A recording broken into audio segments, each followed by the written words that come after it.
On a recent Saturday evening, I hosted what I hope would be a simple yet joyful gathering at our home, a celebration of a hard-earned promotion that had taken months of relentless effort and sleepless nights. I envisioned a night filled with familiar faces, the clinking of glasses, warm laughter, and the comfort of knowing I was surrounded by those who cared. Clara, my wife, had thrown herself into the preparations with unwavering enthusiasm.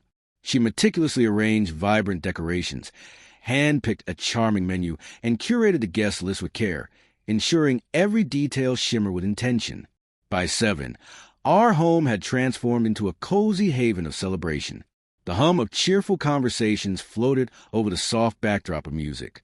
People swayed gently with the rhythm, drinks in hand, smiles lighting their faces. Clara moved gracefully among them all, the perfect hostess, her laughter warm and effortless, her presence a balm that made everyone feel instantly welcome. I watched her from across the room, struck by how effortlessly she made everything seem magical. My heart swelled with quiet pride. She was radiant, and for a moment I felt like the luckiest man in the room. But as the evening wore on, I noticed Clara had slipped away from the center of it all. I assumed she was upstairs, maybe catching her breath, or tending to something in the kitchen. Nothing unusual. Yet, as time passed, 10 minutes, 20, then nearly 40, a strange unease began to settle in my chest. It was subtle at first, easy to dismiss, but it grew heavier with each passing moment. Trying not to raise suspicion or draw attention, I began to look for her. The kitchen was empty. The patio lights swayed gently, untouched. Our bedroom was still. Her phone sitting on the nightstand, untouched, still plugged into its charger. I was about to return to the living room when I caught the low murmur of hushed voices. 2 women whispering near the hallway. "They're in the garage again," one said. The words themselves weren't alarming, but the way they were spoken, cloaked in secrecy, tightened something in my chest. I walked slowly toward the garage, the door left slightly ajar, letting a thin strip of light slice through the dark hallway.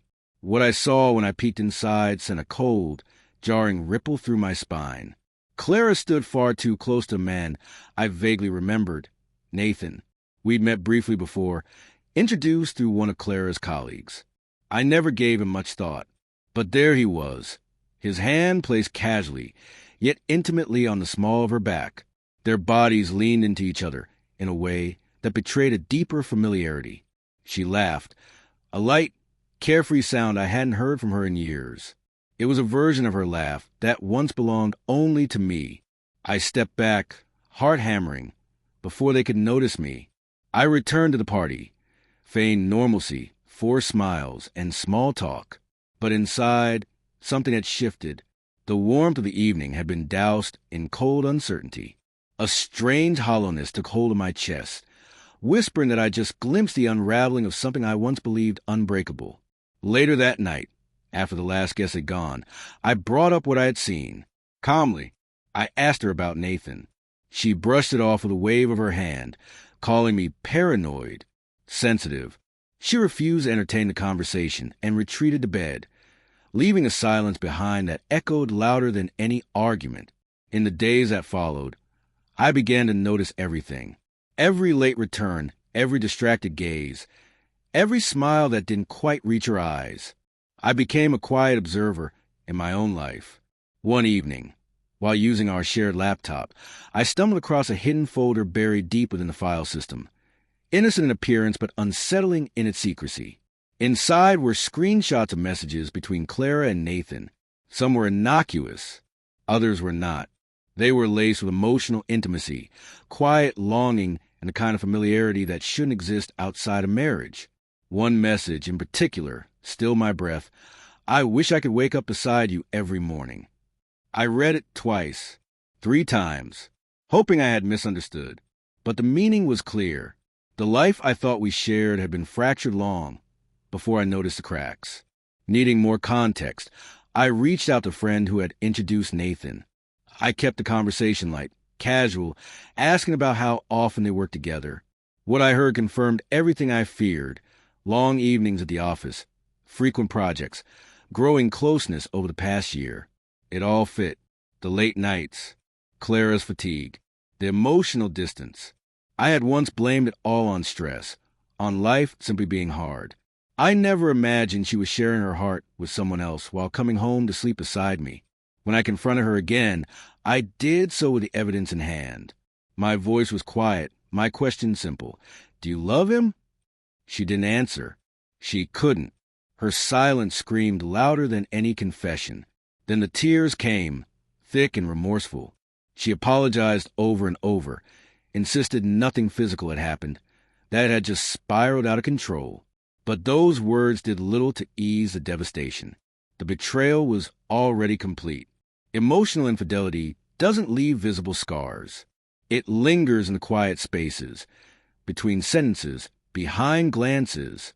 It seeps into your memories, tainting even the happiest ones. That week, I packed a suitcase and moved into my sister's guest room.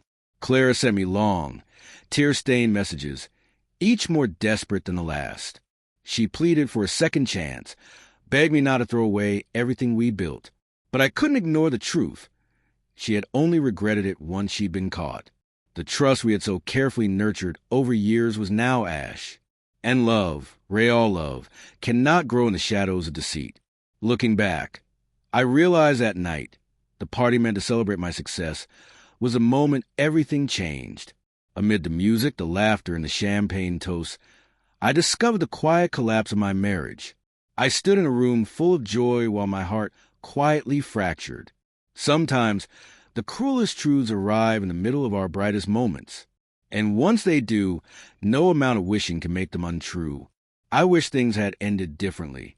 But in an unexpected way, I'm grateful for the clarity that night brought. It taught me that even the most beautiful illusions eventually fade. And when they do, we must choose to face the truth no matter how painful it is.